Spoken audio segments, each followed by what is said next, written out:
Sa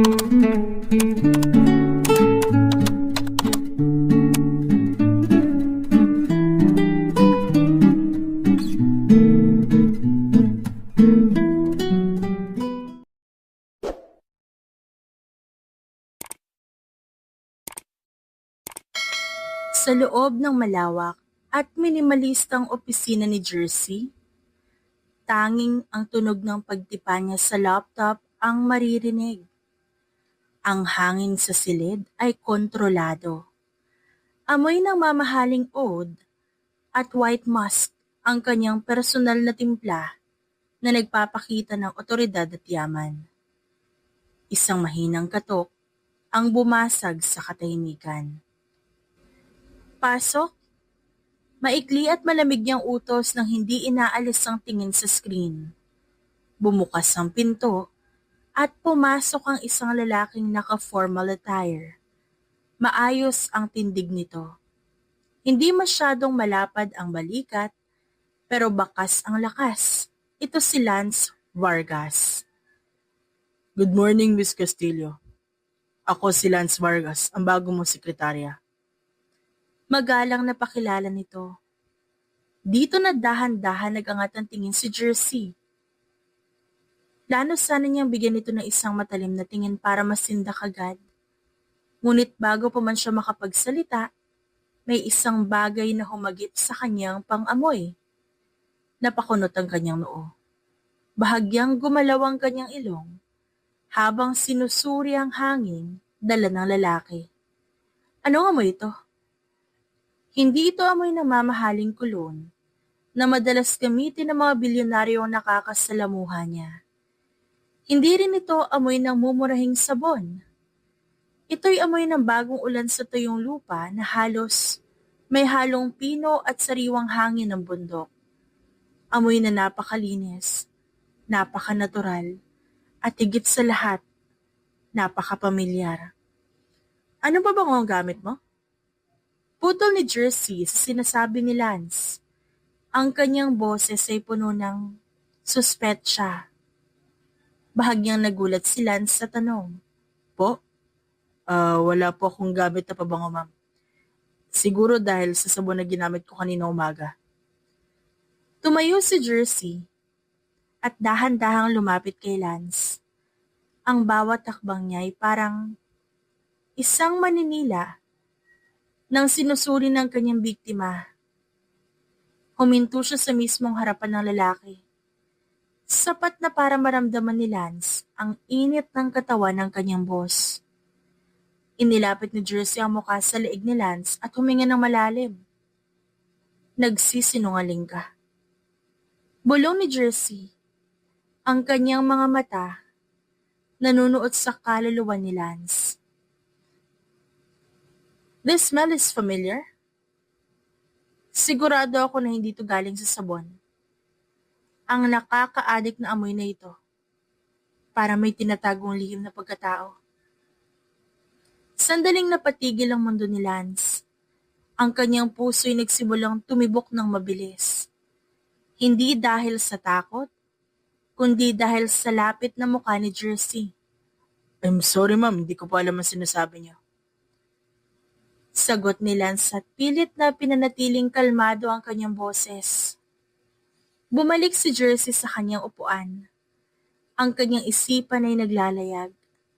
Ang amoy ni Lance, nagpapabalik ng isang memorya mula sa kanyang nakaraan. Isang alaala, bago pa man mangyari ang lahat ng pang-aabuso. Isang alaala ng kaligtasan. Pwede ka na magsimula ngayon, Mr. Vargas. Sabi niya habang nakatingin sa malayo. Pero tandaan mo ito, may maselan akong pang-amoy. Para akong aso, mabilis makaamoy ng kaaway, kasinungalingan, takot at higit sa lahat, dugo. Wag na wag kang gagawa ng kahit anong ikakasira ng bango ng opisinang ito. Yes, ma'am. Sagot ni Lance bago yumuko at lumabas. Nang sumara ang pinto, tinitigan ni Jersey ang kanyang mga kamay. Bakit biglang nanginginig ang kanyang daliri nang maamoy ang lalaking yon? Sa loob ng maraming taon, tanging amoy ng dugo at bakal ang nagpapakalma sa kanya. Pero ang amoy ni Lance, tila ba binubura nito lahat ng souvenirs na nakakapit sa kanyang balat. Gabi na pero buhay ang kalsada ng Bonifacio Global City. Pero sa rooftop ng isang abandonadong building na pag-aari ng Castillo Empire, isang madilim na senaryo ang nagaganap. Suot ang kanyang trademark na red mask, madiin na hinila ni Jersey Castillo ang isang kinakalawang na pala. Ang tunog ng bakal na kumakaladkad sa semento ay parang kanta ng kamatayan. Nakikiusap ako. Tumigil ka na, ano bang kasalanan ko sa'yo? Ba't mo to ginagawa sa akin? Umiiyak at nagmamakaawa si Mr. Cruz, isang matandang bilyonaryo na kilala sa pagiging philanthropist. Pero may tinatagong dumi. Huminto si Jersey. Tinignan niya ang mata ng matanda. Gamit ang matang kasing lamig ng yelo. Ayan lang ang nararapat sa mga gahamang gaya mo. Kaya niyo mang baboy na inosenteng bata noon, di ba? Ngayon, ako naman ang bababoy sa'yo. Walang awa niyang hinampas ng pala ang mukha ng matanda. Tumalsik ang mainit na dugo sa pisngi ni Jersey, pero hindi man lang siya nandidiri. Sa halip, malademonyo siyang tumawa habang patuloy na tinatadtad ang biktima. Nang masiguro niyang wala na itong buhay, kinuha niya ang isang garapon at inilagay ang isang parte ng katawan nito. I have a new souvenir. Bulong niya. Biglang nag-vibrate ang kanyang phone. Agad siyang napaayos ng tayo. It was her new secretary, si Lance. Boss, nasa lobby na ang mga new clients. We have a meeting in 15 minutes. Paparating na ako. Prepare the room. Maikli niyang sagot. Nagmadali si Jersey sa kanyang private powder room sa building. Hinubad ang maskara at dugo ang jacket. Kinuha niya ang signature perfume, ang Scarlet Rose. Inispray niya ito sa buong katawan hanggang sa mapalitan ng bango ng mamahaling rosas ang amoy ng malansang dugo. Pagpasok ni Jersey sa boardroom, lahat ay napatitig. She looked perfect. Walang bakas ng isang killer. Pero si Lance na nakatayo sa gilid matalas ang paningin. Nang matapos ang meeting, naiwan ang dalawa sa loob ng silid. Tahimik na nag-aayos ng gamit si Jersey nang biglang lumapit si Lance. Sobrang lapit. Ramdam ni Jersey ang hininga nito sa may liig niya. Boss. Mahinang tawag ni Lance. Napalingon si Jersey at halos magdikit ang kanilang labi. Naramdaman niyang bumilis ang tibok ng puso niya. Kinabahan si Jersey hindi dahil sa takot, kundi dahil sa kakaibang amoy ni Lance. Amoy baby powder na hinaluan ng mamahaling tobacco. Kaamoy ng mama ko. Bakit sobrang lapit mo, Lance? Mataray na tanong ni Jersey. Sinusubukang itago ang pagkailang. Hindi sumagot si Lance. Sa halip, itinaas niya ang kanyang kamay at dahan-dahang hinawakan ang panga ni Jersey. Kinuha niya ang puting panyo. Dahan-dahang pinunasan ng dulo ng buhok ng babae na malapit sa tenga. May dumi ka dito, boss. It's red. Red ink. Seryoso ang mga mata ni Lance pero may halong panunukso. Napatigil ang mundo ni Jersey. Dugo iyon. Muntik na siyang mabuko. Pero ang paraan ng pagtitig ni Lance parang hinihigop siya. Kakaiba ang amoy mo ngayon, Miss Jersey. Bulong ni Lance, habang lalong inilalapit ang muka. Para bang may gusto kang takpan sa pamamagitan ng pagpapabango ng amoy ng bulaklak. But you know what? No matter what it is, I like your scent. It's addicting. Umiwas ng tingin si Jersey at tinulak ng mahina si Lance. Work is done, Lance. Get out!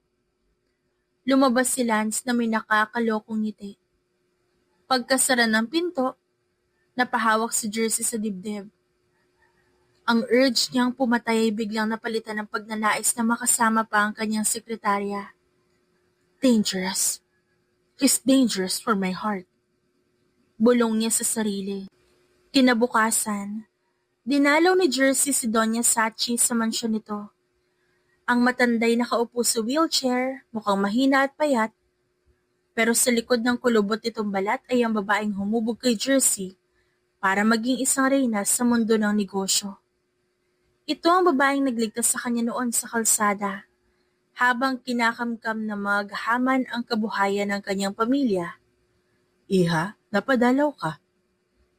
Nakangiting sambit ni Doña Sachi, tila isang mapagmahal na lola. Gusto ko lang po kayo makita, Mom. Tugon ni Jersey. Maamo ang boses niya, pero ang kamay niya sa loob ng bulsa ng kanyang coat, mahigpit na nakakuyom. Ayos lang ako, Iha. Huwag mo akong alalahanin. Basta panatilihin mong malakas ang kumpanyang ipinamana ko sa'yo.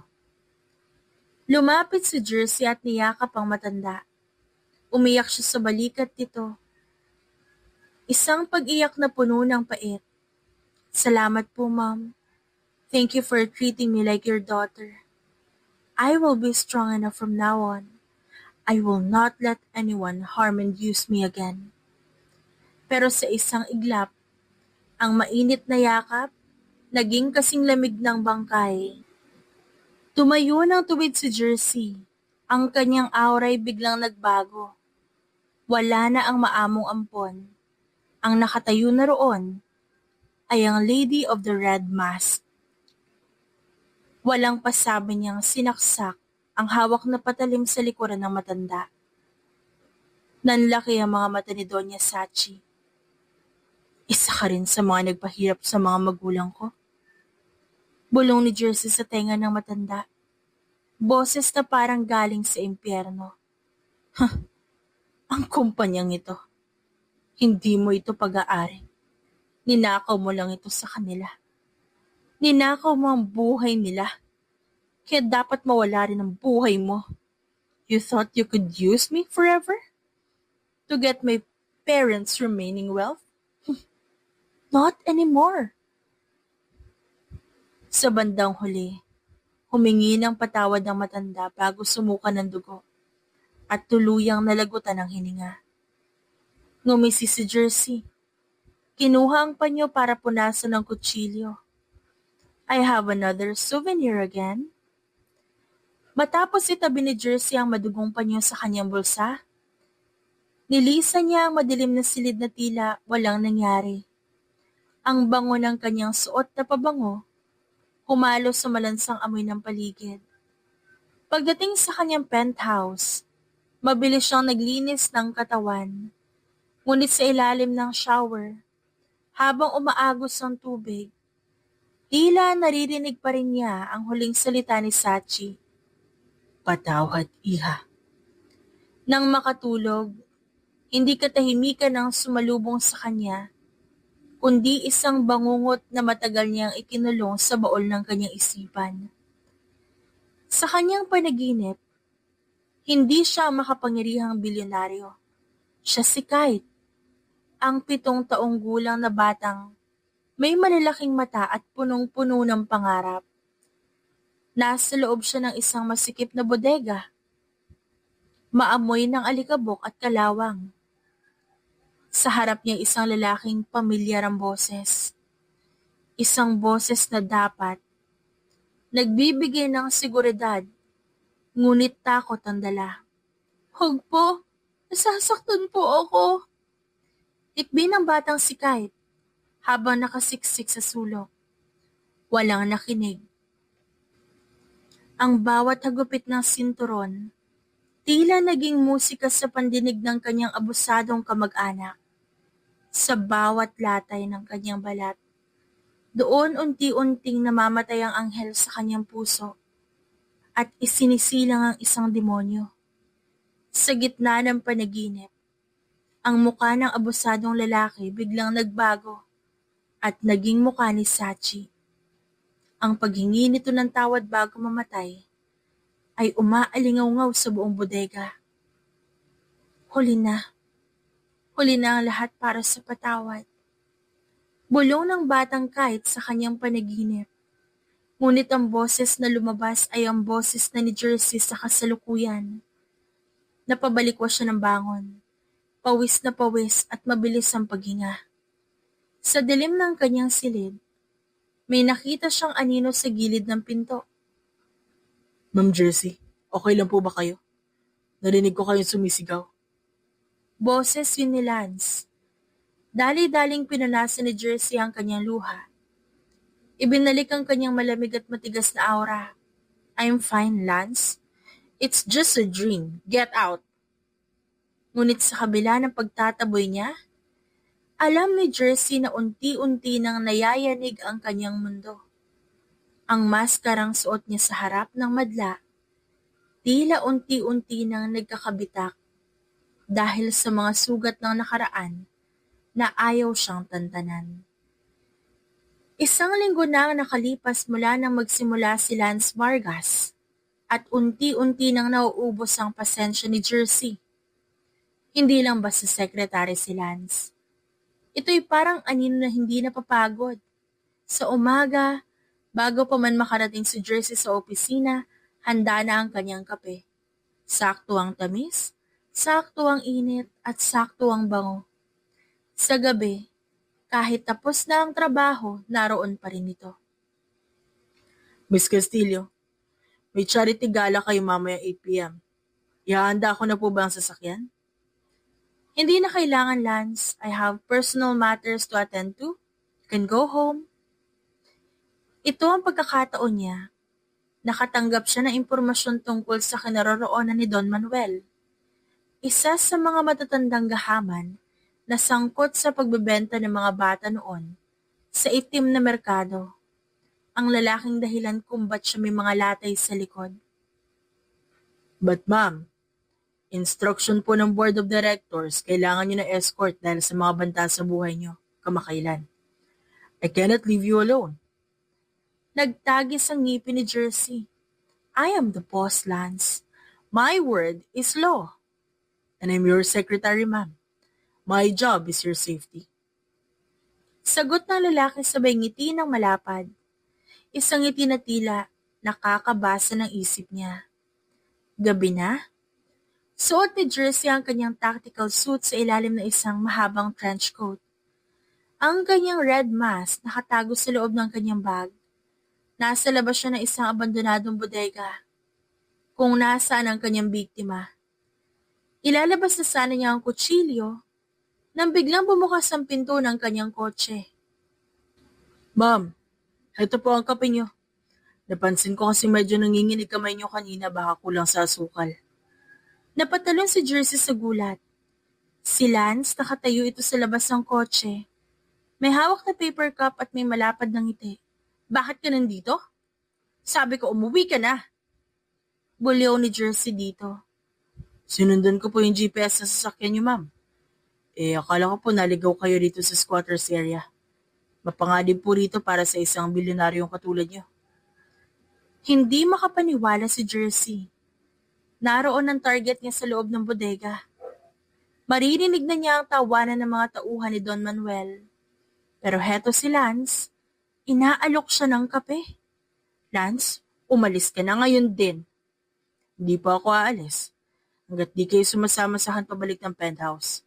Delikado po dito. Baka may mga masasamang tao. Sabi ni Lance at may diin sa salitang masasamang tao. At yun ang nagpatigil kay Jersey. Alam ba niya? O sadyang napaka-inosente lang niya? Aniya sa isip. Dahil sa presensya ni Lance, hindi makagalaw ang babae. Hindi niya maaaring ilabas ang maskara. Hindi siya maaaring pumatay sa harap ng isang saksi na kasing kulit ni Lance. Fine. Sigaw ni Jersey sabay harurot ng sasakyan pabalik. Iniwan niya ang paghihiganti para sa gabing iyon. Habang nagmamaneho, pasulyap-sulyap si Jersey sa rearview mirror. Nakasunod ang sasakyan ni Lance sa kanya. Ba't parang laging sakto ang dating niya? Bakit ang amoy niya sa kabila ng tensyon? Nananatiling kalmado at amoy ulan pa rin. What's wrong with him? Hindi alam ni Jersey. Sa kabilang sasakyan, ang ngiti ni Lance ay unti-unting nawawala. Tinignan ni Lance ang bodega ng kanilang nilisan kani-kanina lang. May kinuha siyang maliit na device sa kanyang tenga. Target is safe. She didn't make the kill tonight. Bulong ni Lance sa isang malamig na tono na malayo sa kanyang pagiging sekretarya. Hindi makatulog si Jersey. Ang gabi, laging kalaban niya. Oras kung kailan bumabalik ang mga boses. Ang sakit ng mga latay. At ang pagkauhaw sa dugo. Ngunit ngayong gabi may kakaiba.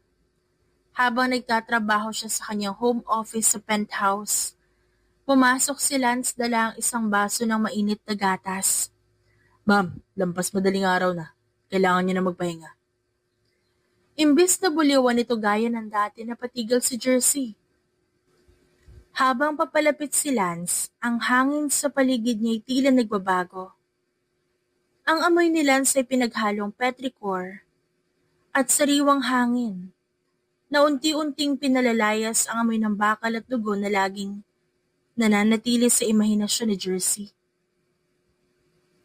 Bakit? Bakit ganito yung amoy mo? Tanong ni Lance sa kanya. I should be the one asking you that. Sabi ko naman po sa inyo, ma'am natural lang po ito. Nanatili siyang nakatayo at hinayaang lapitan siya ng kanyang boss. Pumikit si Jersey at huminga ng malalim. Malapit sa dibdib ni Lance. Sa ilang sandali nawala ang penthouse sa kanyang paningin. Nawala ang bilyonaryong si Jersey Castillo. Nawala ang Lady of the Red Mask.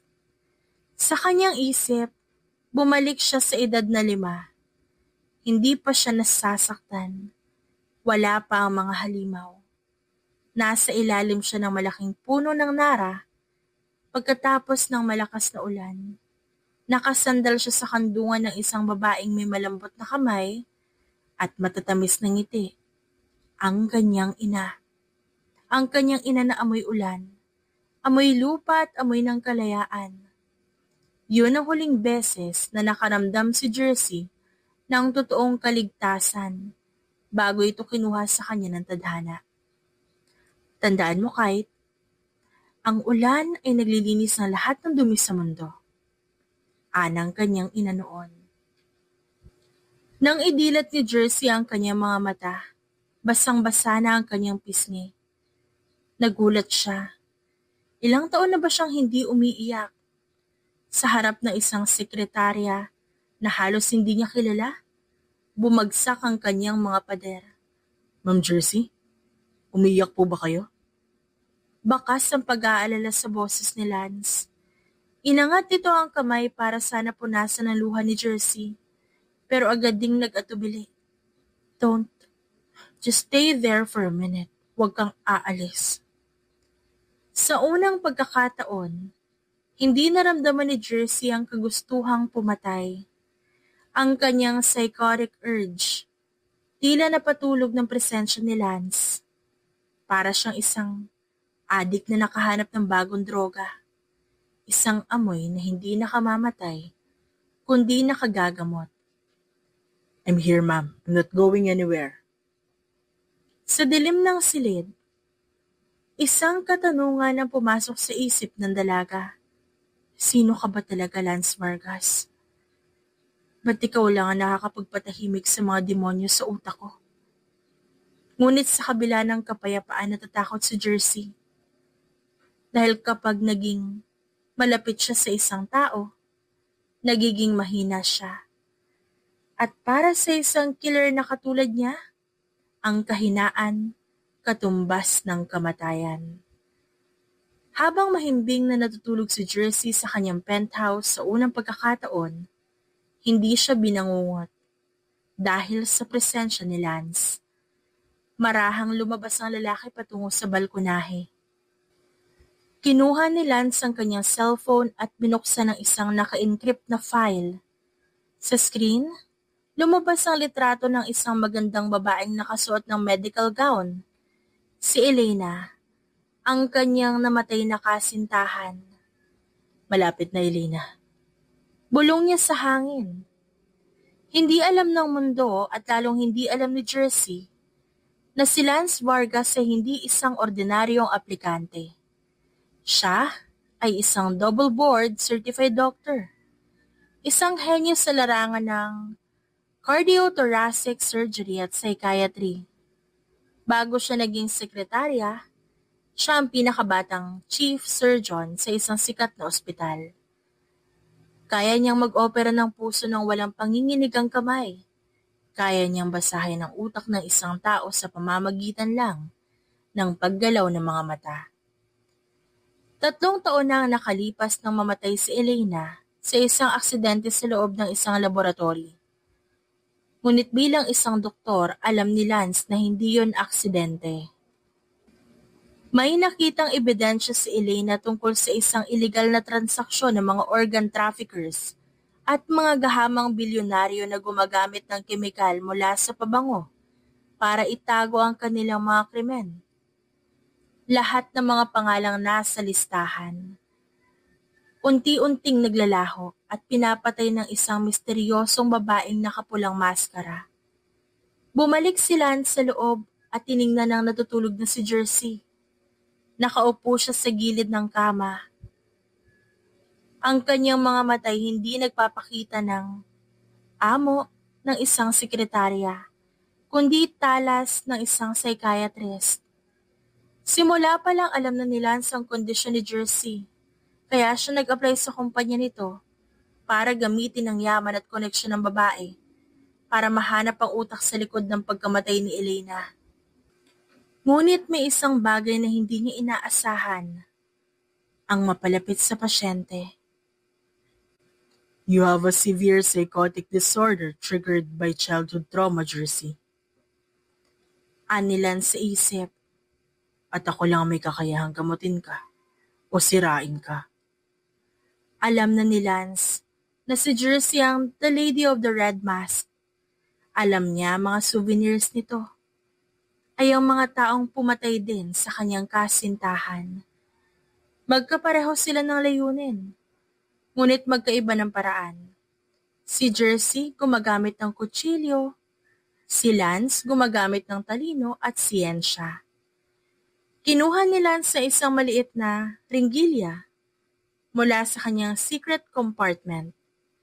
Ito ay isang sedative na siya mismo ang nag-imbento ang amoy ay petrichor na kinahuhumalingan ni Jersey. Ang bagay na iyon ang dahilan kung bakit kumakalma ang dalaga. Ginagamot siya ni Lance nang hindi niya nalalaman. Gagamitin kita para mahanap ang pumatay kay Elena. Pero habang ginagawa ko yun, hindi ko hahayaang tuluyan kang lamunin ng kadiliman. Tumayo si Lance at inayos ang kumot ni Jersey. Sa gabi, siya ang doktor na nagbabantay sa kanyang pasyente. Sa umaga, siya ang sekretaryang sunod-sunuran. Pero sa sandaling mahanap na nila ang huling pangalan sa listahan, kailangan niyang pumili. Ang hustisya para sa kanyang nakaraan. Na babaeng minamahal na si Elena o ang kaligtasan ng kanyang kasalukuyang si Jersey na unti-unti nang napapalapit ang loob sa isa't isa. Isang maling galaw, yun lang ang kailangan para magkagulo ang lahat. Hingal na hingal si Jersey habang nakasandal sa malamig na pader ng isang eskinita. Hawak niya ang kanyang tagiliran kung saan mabilis na umaagos ang dugo. Ang kanyang red mask may lamat pa rin. Hindi niya inaasahan na may sniper na nagbabantay sa huling target niya. Dito, kailangan ko nang umalis. Bulong niya, ngunit nagdidilim ang kanyang paningin. Bago pa man siya tuluyang bumagsak, Isang pamilyar na bango ang bumalot sa kanya.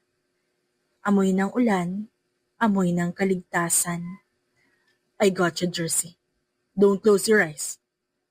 Boses yun ni Lance, pero wala na ang pagiging malumanay na sekretarya.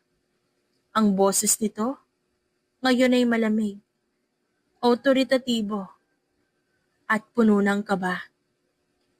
Dinala ni Lance si Jersey sa isang pribadong safe house na puno ng medical equipment na hindi mo aakalaing pagmamay-ari ng isang hamak lang na sekretarya. Mabilis ang bawat galaw ni Lance. Inalis niya ang kanyang tuxedo at mabilis na nagsuot ng surgical scrub. Sa ilalim ng maliwanag na swero, lumabas ang tunay na Dr. Lance Vargas. Anong gagawin mo? Nanghihinang tanong ni Jersey habang nakahiga sa operating table. Sekretary ka lang.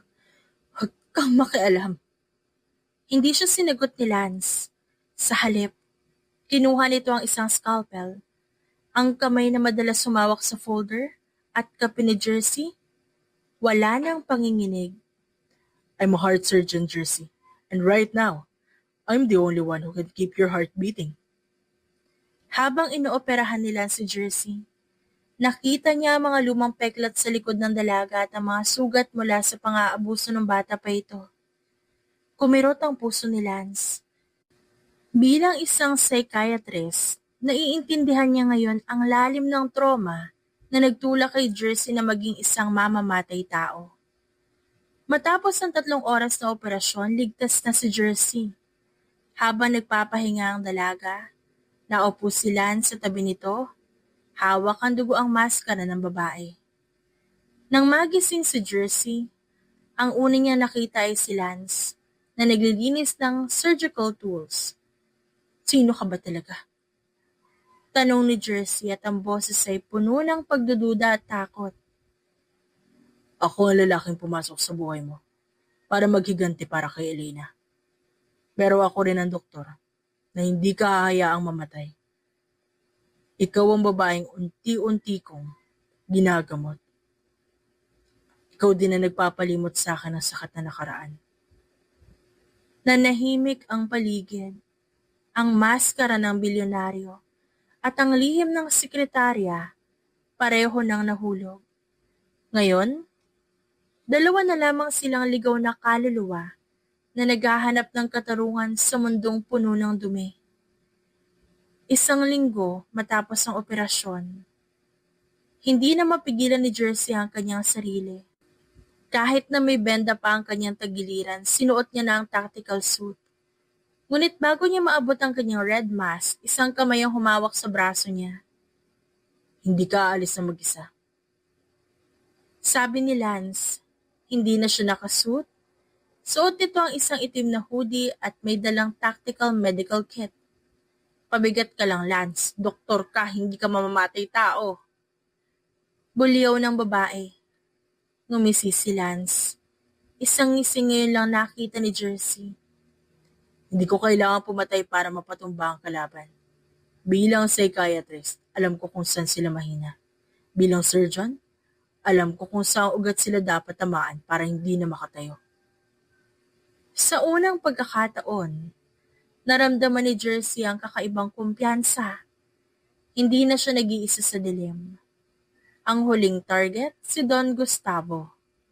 Ito ang nasa likod ng human trafficking ring na nagpahirap kay Jersey. At siya ring nagpondo sa laboratoryong pumatay kay Elena. Nasa loob sila ng isang abandonadong mansyon sa labas ng lungsod. Habang si Jersey ay mabilis na gumagalaw sa anino gamit ang kanyang kutsilyo, si Lance naman ay nasa likod niya, gumagamit ng neurotoxin gas na siya mismo ang nag-imbento. 3 guard sa kanan, Jersey. Huwag mong patayin. Patulugin mo lang gamit ang nerve point sa leeg. Kailangan natin sila para sa impormasyon. Fine, Doc. Sagot ni Jersey sa kanyang earpiece na may halong pang-aasar. Nang makarating sila sa opisina ni Don Gustavo, nakita nila ang matandang nagtatangkang tumakas. Ngunit bago pa ito makalabas, isang kutsilyo ang humarang sa pintuan mula kay Jersey. At isang baril na may sedative dart ang nakatutok mula kay Lance. Sino kayo? Anong kailangan nyo? Dahan-dahang tinanggal ni Jersey ang kanyang red mask. Naalala mo yung batang binenta mo sa sindikato? 20 years ago? Ang batang iniwan mong may latay sa likod? Namutla ang matanda. Tumingin naman ito kay Lance. At ikaw, sino ka? Ako ang lalaking kukuha ng hostisya para kay Elena. Pero bago ka mamatay, ibibigay mo sa amin lahat ng listahan ng mga kasabot mo. Dahil kung hindi, Inilabas ni Lance ang isang scalpel at isang maliit na bote ng kemikal. ipapakita ko sa iyo kung gaano katagal kayang mabuhay ng isang tao habang unti-unting hinihiwa ang bawat bahagi ng kanyang katawan. I'm a doctor. I can keep you awake through the entire pain. Dito nakita ni Jersey ang kadilimang tinatago ni Lance. Hindi lang siya tagapagligtas. Dark doctor din ito para sa mga taong hindi deserve ang gamot. Sa loob ng napakatahimik na penthouse, nakatayo si Jersey. Hawak ang kanyang malawak na koleksyon ng pabango.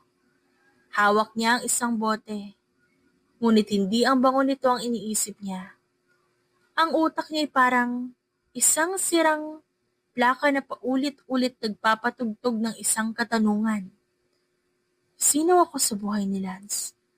Isang pasyente? Isang sandata o isang kapalit?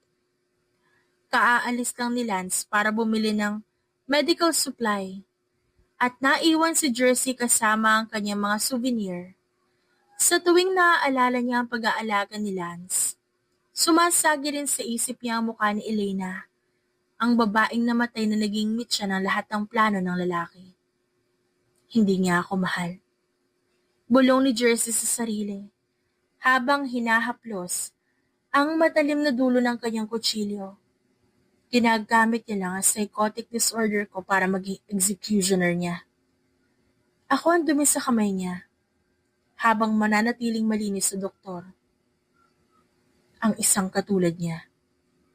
Sa isang panig ng kanyang isip, naroon ang Lady of the Red Mask na bumubulong na ang pagpatay lang ang tanging paraan para makaramdam siya ng kontrol, na ang dugo lang ang tunay na makakapagpahugas sa dumi ng kanyang nakaraan. Ngunit sa kabilang panig, naroon din ang pagmamahal ni Lance. At siya bilang babae, gusto niyang itapon ang maskara at matulog na lang sa piling ng lalaking amoy ulan. Kapayapaan.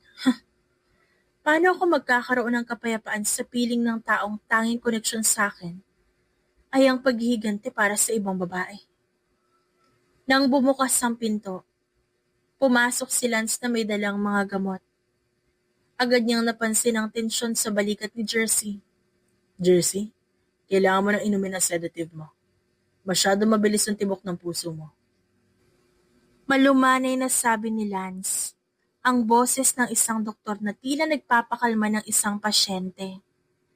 Imbes na sumunod, mabilis na lumingon si Jersey at tinutok ang kutsilyo sa leeg ni Lance at hindi man lang kumurap ang lalaki. Sabihin mo ang totoo, Lance. Ako ba ang kailangan mo? O ang kakayahan kong pumatay para sa hostisyang gusto mo para kay Elena? Ginagamot mo ba ako? Dahil gusto mong gumaling ako? O dahil gusto mo lang akong maging maayos na sandata para sa misyon mo? Tumingin si Lance ng diretso sa mga mata ni Jersey. Nakita niya ang takot, ang selos, at ang matinding sugat na hindi kayang tahiin ng kahit anong operasyon. Iniisip mo bang kasangkapan lang kita, Jersey? Mahinang tanong ni Lance. O natatakot ka lang na kapag gumaling ka na, wala na tayong dahilan para manatili sa tabi ng isa't isa? Bumaba ang kamay ni Jersey, pero hindi ang galit sa kanyang puso. Amoy ulan ka, Lance. Pero sa tuwing napapalapit ako sa'yo, naaalala ko na ang ulan ay para lang sa mga patay na halaman sa sementeryo ni Elena. I am not a replacement for a dead girl. Tumalikod si Jersey at basag ang boses na nagsalita. Umalis ka na muna, Lance. Bago ko pa makalimutan na ikaw ang tanging dahilan kung ba't gusto ko pang mabuhay. Baka ikaw ang magiging sunod kong souvenir. Naiwang nakatayo si Lance, hawak ang gamot na dapat magpapatulog sa mga demonyo ni Jersey sa utak. Alam niya bilang psychiatrist na ang pinakamahirap gamutin, hindi ang psychosis, kundi ang pusong naniniwalang hindi ito karapat-dapat na mahalin ng totoo. Habang naglalakad si Lance sa gitna ng ulan matapos siyang itaboy ni Jersey, tumunog ang kanyang telepono. Isang anonymous video call. Dr. Vargas, nasa kamay namin ang huling ebidensya na magpapatunay kung sino pumatay kay Elena. Pero sa kabilang panig ng lungsod, nakakabit na ang bomba sa gusali kung saan naroon ang mahal mo, si Jersey. Isa lang ang pwede mong puntahan. Ang hustisya para sa patay o kaligtasan ng isang baliw. Napatigil si Lance. Ang ulan na dati nagpapakalma sa kanya tila naging lason. Sa loob ng penthouse, hindi na si Jersey ang nakaharap sa salamin. Ang kanyang mga mata, nanlilisik, at ang kanyang boses ay naging parang isang bata, pero isang batang puno ng puot. Ito na ang third persona, si Kite, ang batang biktima na naging halimaw. Hindi na siya pumapatay para sa paghihigante. Pumapatay siya dahil gusto niya makita ang mundo na nasusunog, gaya ng pagkasunog ng kanyang pagkabata. Lance, iniwan mo ko. Bulong ni Kite habang sinusulatan ng dugo ang salamin. Lahat kayo mananagot. Imbis na pumunta sa kinaroroonan ng ebidensya, humarurot si Lance pabalik sa penthouse. Alam niyang ito ang huling pagkakataon niya kay Elena, pero mas mahalaga ang buhay ng kasama niya ngayon na kanyang boss at mahal niyang babae. Pagpasok niya, sinalubong siya ng isang saksak sa balikat. Jersey, tigil mo yan! Sigaw ni Lance pero hindi siya lumaban. Wala na si Jersey. Ako ito si Kite. Sigaw ng dalaga habang muling itinutusok ang kutsilyo sa braso ni Lance. Hinawakan ni Lance sa magkabilang balikat ni Jersey, kahit dumadaloy ang dugo sa sariling katawan. Hindi siya gumamit ng sedative. Hindi siya gumamit ng dahas. Sige, saktan mo ako. Mahinang sabi ni Lance, habang nakatingin sa mga mata ni Kite. Kung ang pagpatay sa akin na magpapaniwala sa'yo na hindi kita ginagamit, gawin mo. Binibigay ko ang buhay ko sa'yo, Jersey. Hindi dahil sa kailangan kita sa misyon ko, kundi dahil ikaw ang tanging dahilan kung ba't tumitibok pa ang puso ko matagal nang namatay kasama si Elena. Napatigil ang kutsilyo sa tapat ng dibdib ni Lance. Pinili mo ako? Tanong ni Kite. Paano ang hustisya para sa kanya? Ang hustisya para sa mga taong wala na, pero ang pag-ibig ay para sa mga taong nandito pa at lumalaban. Hayaan mong gamutin kita, hindi bilang pasyente, kundi bilang babaeng gusto kong makasama hanggang sa huling hininga ko. Bago pa makasagot si Jersey, isang malakas na pagsabog ang yumanig sa gusali. Hindi ang ebidensya ang pinasabog ng kalaban, kundi ang penthouse mismo para burahin silang dalawa. Sa gitna ng usok at pagguho, nagyakap ang dalawa. Doon, sa harap ng kamatayan, tuluyang naglaho si Kite at ang Lady of the Red Mask. Ang natira na lamang ay si Jersey, ang sugatang bilyonaryo na sa wakas nahanap na ang kanyang tunay na souvenir. Ang katapatan ng isang lalaking handang mamatay para sa kanya. Sa loob ng isang lihim na vault sa likod ng perfume laboratory ni Jersey, nakahilera ang mga garapong kristal, ngunit hindi ito mga sangka para sa pabango. Sa loob ng bawat garapon, na nakalubog sa isang espesyal na kemikal para hindi mabulok mga bahagi ng tao ang kanyang mga souvenirs. Isang gabi, habang wala si Jersey, pumasok si Lance sa laboratorio para kumuha ng ilang gamot. Ngunit napansin niya ang isang bahagyang nakabukas na panel sa pader. Dahil sa kuryosidad, pumasok siya. Napatigil ang mundo ni Lance nang makita ang mga garapon. Bilang isang surgeon, alam niya agad kung anong bahagi ng katawan ang bawat isa. Isang puso ang kanyang nakita. Nakita niya ang garapon sa gitna. Bumilis ang tibok ng kanyang dibdib. Merong isang maliit na peklat sa kaliwang balbula. Isang peklat na siya mismo ang nagtahi noong maaksidente si Elena taon na ang nakalipas. Hindi maaari. Elena. Eksaktong pumasok si Jersey sa silid. Nakita niya si Lance na hawak ang pinakapaboritong koleksyon. Maganda, di ba? Nabili ko yan sa black market sa napakataas na halaga. Sabi ng dealer, galing yan sa perpektong babae. Yun ang sentro ng inspirasyon ko para sa bago kong pabango. Jersey. Alam mo ba kung kanino to? Lumingon si Lance at ang kanyang matay puno ng luha at matinding puot. I don't need to know. Ang mahalaga akin na to ngayon. Ito ang puso ni Elena. Sigaw ni Lance sabay bagsak ng garapon sa sahig. Nabasag ang kristal at ang puso ni Elena gumulong sa paanan ni Jersey. Binaboy mo ang labi ng babaeng minahal ko. Napatitig si Jersey sa puso. Doon lang pumasok sa kanyang isip ang katotohanan. Ang amoy ng ulan at lupa na naramdaman niya noon pa. Hindi lang dahil sa memorya ng kanyang ina. Ito'y dahil sa puso ni Elena na nasa loob ng kanyang laboratorio. At ang bahagi ni Elena, naging bahagi na ng kanyang buhay. Hindi ko alam, Lance. Hindi ako ang pumatay sa kanya, binili ko lang yan. Gusto ko lang magkaroon ng isang bagay na perpekto. Perpekto? Ginawa mo ang dekorasyon. Ginawa mo siyang souvenir. Nabalot na nakakabinging katahimikan ng laboratorio matapos mabasag ang garapon. Ang puso ni Elena nasa sahig pa rin. Tila isang huling piraso ng katotohanan na naghihiwalay sa 2 taong nagsisimula pa lang sanang bumuo ng bagong mundo. Hindi ko siya pinatay, Lance. Sa black market ko lang nakuha yan, hindi ko alam na siya yan. Sa dami ng pwedeng kolektahin, Jersey, namang loob ba? Ba't kailangan maging ganito kakadilim? Napaatras si Jersey.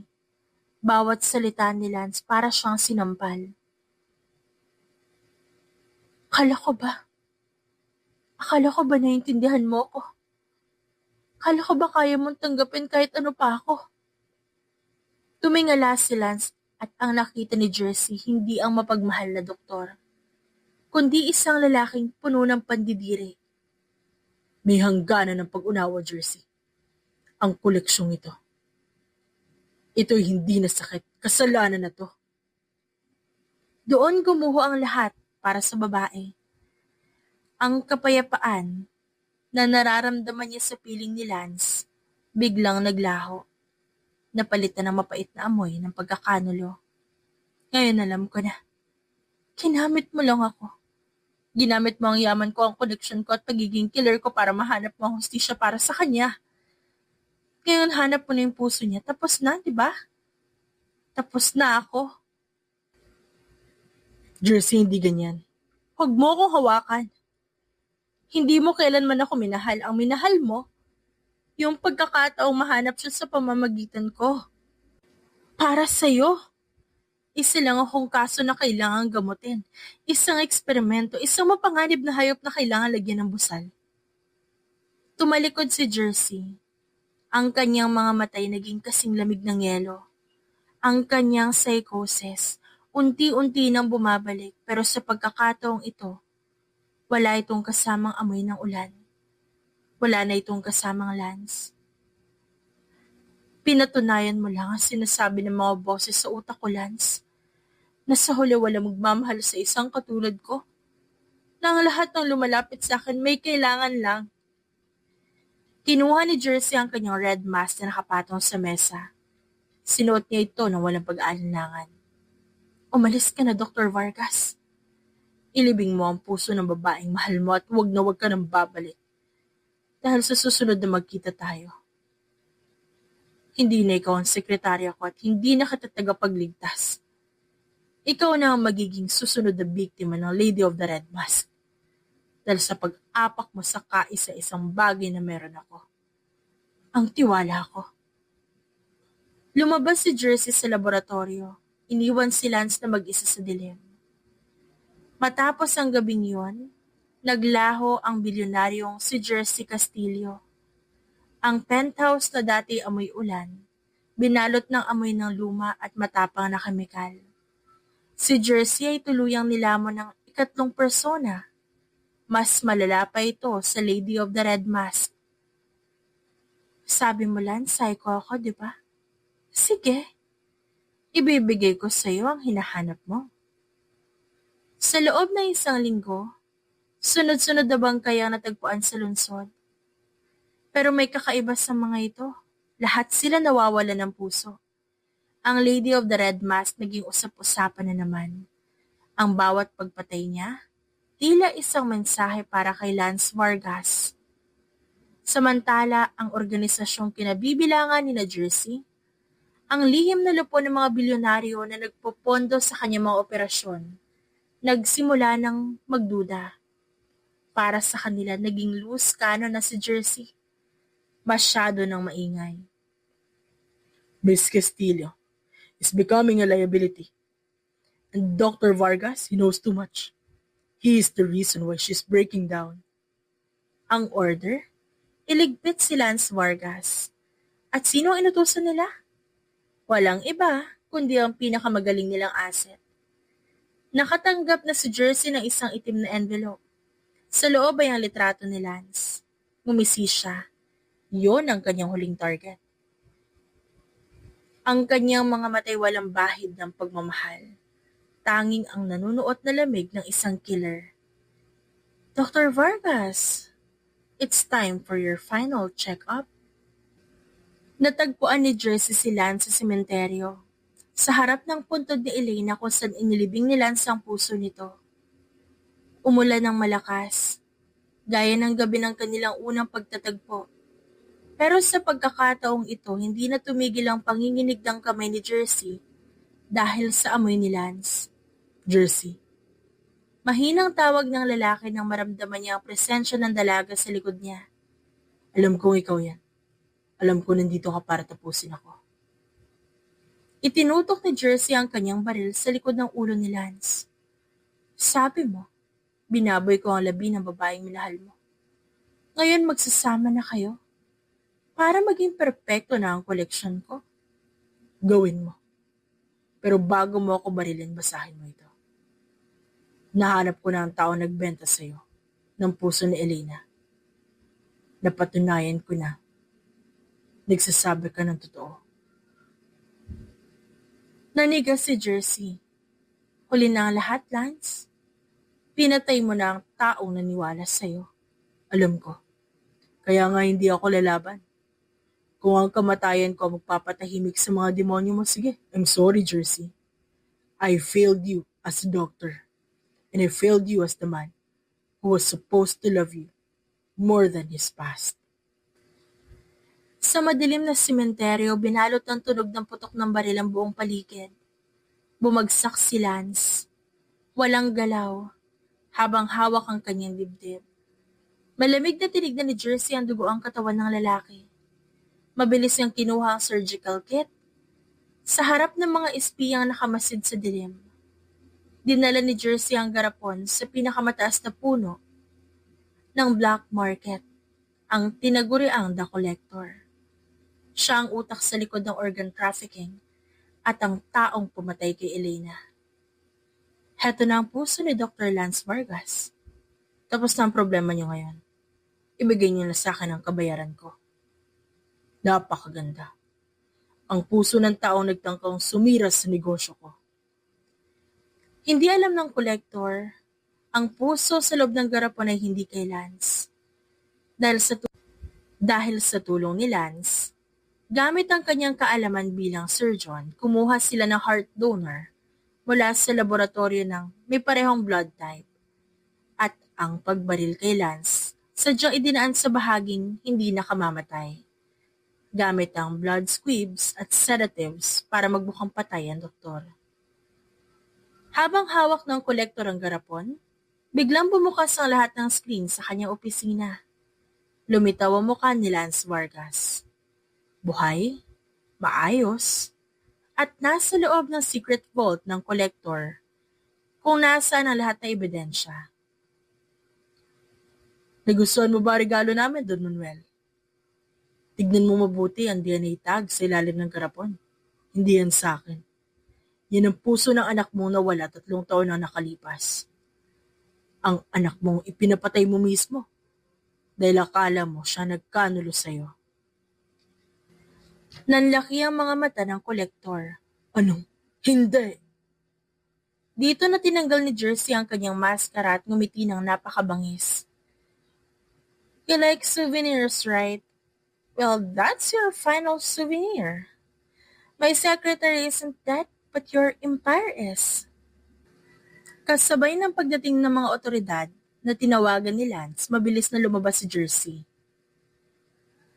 Sa labas ng gusali, naghihintay ang lalaki. May bendas sa balikat pero buhay na buhay. Nagawa natin. Lumapit si Jersey sa kanya. Hindi na siya galit, pero naroon pa rin ang sakit sa mga mata. Binaril kita, Lance. Kahit alam nating plano lang yun, binaril pa rin kita. At eto pa rin ako. Nakatayo sa harap mo. Hindi dahil kailangan kita para sa ebidensya, kundi dahil alam kong sa ilalim ng maskarang yan, ikaw ang nagpanalo ng lahat. Dahil sa'yo, kung ba't natin narating ito. Lumipas ang ilang linggo matapos ang pagbagsak ng organisasyon. Ang penthouse ni Jersey ay hindi na amoy dugo o amoy kemikal. Sa tulong ni Lance, pinalitan nila ang hangin ng halimuyak ng sariwang bulaklak at ang pamilyar na amoy ng ulan. Nakaupo si Jersey sa pasimano ng bintana. Nakatingin sa malayo. Wala na ang kanyang maskara. Iniisip mo pa rin ba yung garapon? Iniisip ko kung paano mo pa rin ako natatagalang tingnan. Binaril kita, Lance. Muntik na kitang gawing koleksyon. Ako ang Lady of the Red Mask, isang psycho killer na mahilig sa organ ng mga tao. Paano ka nakakatagal sa tabi ng isang halimaw? Ibinaba ni Lance sa mga tasa at tumayo sa harap ni Jersey. Hinawakan niya ang mga kamay ng dalaga sa kamay na marunong pumatay. Pero ngayon, nanginginig sa takot na maiwan. Jersey, makinig ka. Noong una, pumasok ako sa buhay mo bilang isang doktor na may agenda. Psychiatrist ako.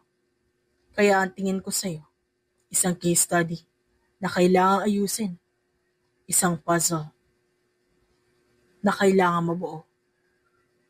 Tumingin si Jersey sa kanya, naghihintay ng masakit na katotohanan.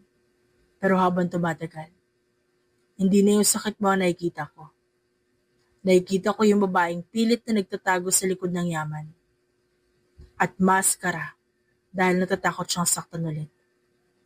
Nakita ko ang isang babaeng handang sunugin ang mundo para lang makuha ang hustisyang pinagkait sa kanya. Hinalikan ni Lance ang palad ni Jersey. Hindi kita minahal dahil perpekto ka. Minahal kita dahil sa kabila ng kadiliman mo, pinili mong protektahan ako. Minahal kita dahil kahit nung binaril mo ko, alam kong ginawa mo yan para iligtas ang buhay ko mula sa kolektor. Pero hindi ako magbabago ng tuluyan, Lance. Mga boses sa isip ko, ang mga trauma, Hindi yun basta-basta mawawala sa isang yakap lang. Alam ko. At hindi ko hinihiling na magbago ka para sa akin. Hayaan mo lang ako manatili sa tabi mo para maging angkla mo kapag malakas ang alon. Bilang doktor mo, gagamutin kita. Bilang lalaki nagmahal sa'yo, tatanggapin kita pati ang mga demonyo sa puso mo. Sa unang pagkakataon, hindi naramdaman ni Jersey ang pangangailangang pumatay para tumakas sa sakit. Amoy ulan ka pa rin. Bulong ni Jersey habang isinisiksik ang mukha sa dibdib ni Lance. At ikaw? Amoy pag-asa. Kinuha ni Jersey ang kanyang red mask mula sa lamesa. Sa harap ni Lance, dahan-dahan niya itong inilagay sa loob ng isang glass case. Pero sa pagkakataong ito hindi na isang souvenir ng kamatayan. Ito'y alaala ng isang buhay na tapos na. Sa gabing yon, sa ilalim ng liwanag ng buwan, nagsimula ang mahabang proseso ng paghilom. 1 taon ang lumipas sa loob ng isang modernong laboratorio sa gitna ng malawak na hardin ng mga bulaklak. Abala si Jersey. Wala na ang madidilim na kortina at ang malamig na aura ng kanyang lumang opisina. Ang sikat ng araw ay malayang pumapasok sa malalaking bintana. Hawak niya ang isang maliit na vial. Pinikit niya ang kanyang mga mata habang dahan-dahang inaamoy ang maliit na bote. Pumasok si Lance sa gilid. Hindi na nakasuit kundi naka-casual na puting polo. Kamusta na ang mga boses? Nandyan pa rin sila. Tapat na sagot ni Jersey. Minsan, nakikita kong okay ka. Minsan kapag nakakita ako ng kutsilyo o kapag nakakarinig ako ng masamang balita, bumubulong pa rin sila. Tinatawag pa rin nila si Kite. Pero Mas malakas ang boses mo. Sa tuwing nararamdaman ko yung urge na pumatay, iniisip ko yung amoy mo. Iniisip ko yung pangako nating dalawa sa isa't isa. Na hindi na ako kailangan tumakas sa nakaraan sa pamamagitan ng dugo. Dahil ang kasalukuyan kong kasama, ikaw, at sapat ka na para sa akin. Sa gabing yon, inilunsad ng Castillo International ang kanilang pinakabagong koleksyon. Hindi ito tinawag na redemption o mask. Tinawag itong authentic. Sa harap ng mga kamera at mga elite na dati niyang kinatatakutan, tumayo si Jersey. Sa mahabang panahon, gumawa ako ng mga pabango para magtago, para pagtakpan ng mga sugat na hindi makita ng mga mata. Pero ang pabangong ito'y kakaiba. Ginawa ko ito para sa mga taong sugatan, para sa mga taong may madilim na nakaraan, upang ipaalala sa kanila na hindi kailangan maging perpekto para maging mahalaga. Pagkatapos ng event, habang naglalakad ang dalawa sa ilalim ng mga bituin, huminto si Jersey. Lance, salamat. para saan? Para sa hindi pagsuko sa akin nung ako mismo ay sinuko ko na yung sarili ko. Kinuha ni Lance ang kamay ng babae at pinagdaop ang kanilang palad. Ang pag-ibig ay hindi lang para sa mga santo. Yun ang sabi ni Lance sa kanya. Minsan, mas kailangan ito ng dalawang tao nang hindi maligaw sa madilim na mundo. 1 taon ang nakalipas mula nung gabi ng barilan sa sementeryo. Ang penthouse si Jersey na dati nakakatakot at amoy dugo, ngayon maaliwalas na. Nakaupo siya sa sofa habang nakatingin sa mga kamay. Pumasok sila sa kwarto na may dalang gatas. Lalim yata na iniisip mo? Iniisip ko lang, Lance. Totoo ba to? Dati, ang alam ko lang gawin pumatay para makalimutan ang sakit, pero ngayon, 1 taon na akong hindi humahawak ng maskara. Parang hindi ako makapaniwala na kaya ko palang maging ganito.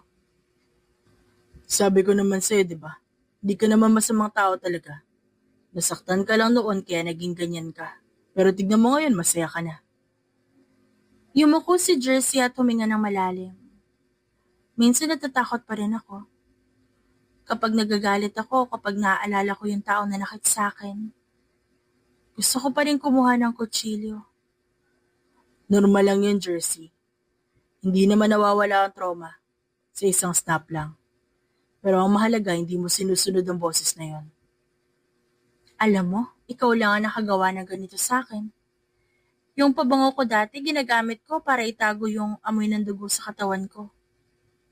Pero ngayon, gumagawa ako ng pabango dahil gusto ko lang na mabango yung paligid natin. Tumayo si Jersey at kinuha ang maliit na bote sa lamesa at inispray sa hangin. Amoy ng sariwang bulaklak at bagong ligo. Salamat, Lance. Salamat dahil hindi mo ako iniwan kahit alam mong baliw ako dati. Kahit gaano ka pa kabaliw, ikaw ang bilyonaryong gusto kong pagsilbihan habang buhay. 2 taon nang nakalipas. Nakatayo si Jersey sa harap ng malaking salamin sa loob ng bahay sa probinsya. Hindi na ito ang penthouse na puno ng takot. Ang amoy ng paligid, amoy ng tuyong damo, dagat, at ang paboritong kape ni Lance. Tinitigan ni Jersey ang sarili niya. Wala nang makeup na makapal, wala nang matalim na tingin, at ang nakikita niya ay isang babaeng pagod pero masaya. Jersey, handa ka na ba? Sandali lang! May kinuha ito sa ilalim ng kama. Isang lumang kahon. Pagbukas niya nandun ang red mask. Dati kapag nakikita niya ito, bumibilis ang tibok ng puso niya at gusto niyang pumatay pero ngayon, parang tumitingin na lang siya sa lumang laruan at wala na siyang nararamdaman. Alam mo, hindi na kita kailangan. Pero salamat dahil pinrotektahan mo ako nung bata pa ako. Pero ngayon may nagbabantay na sa akin. Dahan-dahan niyang kinuha ang maskara at lumabas ng bahay. Doon sa likod may nakahandang maliit na apoy. Nag-iihaw sila sa pagkain para sa kanilang tanghalian. Ano yan? Ang huling piraso ng nakaraan ko. Lance, sa loob ng 2 taon, ginamot mo ko. Tinuruan mo akong umiyak na hindi natatakot. Ngayon gusto ko na maging malaya ng tuluyan. Naintindihan ni Lance ang gustong mangyari ni Jersey. Inihagis ni Jersey ang maskara sa apoy. Ang mga boses sa isip niya na dati sumisigaw ngayon tuluyan ng natahimik. Wala na. Wala na si Kite na nasaktan. Wala na ang Lady of the Red Mask. Ako na lang ito, Jersey. Aniya habang nakaharap sa salamin. Ikaw si Jersey. Jersey Castillo. Humarap siya kay Lance at niyakap ito ng mahigpit. Salamat dahil naniwala kang gagaling ako. Kahit nung ako mismo hindi naniwala sa sarili ko. Sabi ko naman sa'yo, di ba? Hindi ka naman sira. Kailangan mo lang ng taong hindi matatakot sa dilim na meron ka at hindi ako aalis. Sa unang pagkakataon, hindi na gumamit ng pabango si Jersey para itago ang kahit ano. Wala na ang bilyonaryong psycho. Wala na ang sekretaryang may lihim. Ang meron na lang ay ang 2 taong nagmamahalan at handang harapin ang bukas ng walang suot na kahit anong maskara. Lumipas ang ilang buwan matapos sa malaking gulo sa black market. Sa wakas nalaman na ng mga pulis ang lahat. Na ang napatay ni Jersey, ang kanyang lihim na laboratorio at ang katauhan niyang bilang Lady of the Red Mask. Halos gumuho ang reputasyon ng Castillo Empire, ngunit hindi hinayaan ni Lance na mangyari yon. Sa loob na isang tahimik na opisina ng National Police, seryosong kausap ni Lance ang matataas na opisyal. Sa harap nila ay ang mga file ng kaso ni Jersey. Dahil sa talino at koneksyon ni Lance, nakumbinsi niya ang otoridad. Ako ang personal na titingin sa kanya. Tiniti ako sa inyo tapos na ang pagpatay at gumagaling na siya. At kung sakaling bumalik ang urges niya, ako mismo ang pipigil sa kanya. Ako ang mananagot sa bawat galaw niya. Sa tulong ni Lance, nanatiling sikreto ang pangalan ni Jersey sa publiko. Ang balita na lumabas ay nahuli na ang tunay na sindikato at ang Lady of the Red Mask ay tuluyan ng naglaho. Sa isang malawak na terrace na overlooking sa dagat, nakatayo si Jersey. Malayo na siya sa gulo ng syudad. Wala na siyang suot na mamahaling gown, kundi isang simpleng puting damit lang. Yumakap ang lalaki sa likuran niya. Nagpasalamat siya dito. Iniligtas mo na naman ako. Dapat nasa kulungan ako ngayon pero heto ako, malaya. Hindi kita hayaang makulong sa dilim ulit, Jersey. Sapat na yun nakulong ka sa nakaraan mo na maraming taon. Ngayon oras na para mabuhay ka ng totoo. Hinarap siya ni Lance at tinawakan ng kanyang muka. Whatever happens, nandito ako para bantayan ka. Ako ang magsisilbing gamot mo, Jersey. 3 taon nang lumipas mula nang huling humawak ng kutsilyo si Jersey para manakit. Sa isang maliit na bayan sa tabi ng dagat, malayo sa ingay ng Maynila, may isang simpleng bahay na laging amoy bulaklak. Nagising si Jersey dahil sa sikat ng araw na tumatama sa kanyang muka. Wala na ang mga boses na dati sumisigaw sa kanyang isip tuwing madaling araw. Ang layo na narating mo, Jersey. Naramdaman niya ang bisig ni Lance na yumakap sa kanya. Iniisip mo na naman ba siya? Minsan lang. Iniisip ko lang kung gaano ako kaswerte. Kung di ka dumating para maging sekretarya ko, baka nabulok na ako sa kulungan. O di kaya tuluyan na ako nilamon ng dilim. Bahagi na lang siya ng kwento mo, Jersey.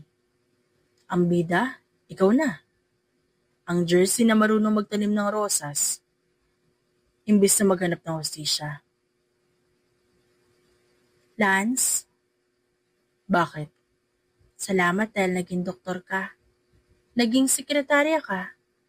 Naging sandigan ko. Pero ang pinaka-pinagpapasalamat ko, dahil ikaw si Lance sa buhay ko. Hinalikan na lalaki ang noon ni Jersey. Wala yun. Basta tatandaan mo, kahit kailan man bumalik ang takot, amuyin mo lang ako. Nandito lang ako at hindi ako aalis. Lance, nakahawa ka sa dibdib ko. Napataas na lang ang kaliwang kilay ng lalaki at napakunot na wala naman ako nahawakan Para nakahawak ako sa pader. Nagmistulang kamatis ang buong mukha ni Jersey sa sobrang pula. Halika dito. Puputulin ko yung kamay mo. Tumigil ka. Halika dito. Baby, sandali lang. Huminahon ka. Nagsasabi lang naman ako ng totoo Pero kahit di malaki yan, mahal pa rin kita. Hindi. Sa halip na kamay mo, yan dila mo yung puputulin ko para sa panibagong koleksyon ko. Nagtawanan na lang silang dalawa habang tumatakbo si Lance palayo sa kanya. Kapwa nagpapaunahan sa pagtakbo ang kanilang puso na animoy ayaw huminto. Marahang hinawakan ni Lance ang pisngi ni Jersey na magpahanggang ngayon naiinis pa rin ang babae. Mapang-asar niya itong inisian at mapang-angkin na hinalikan ang mapupula nitong labi. Sa isip ni Lance, ganito ang buhay na gusto niya. Tahimik. At alam niyang kasama niya ang taong minamahal niya at taong nagmamahal sa kanya ng buong buo. The end. If you like the story, please like and subscribe for more wonderful stories. Paalam!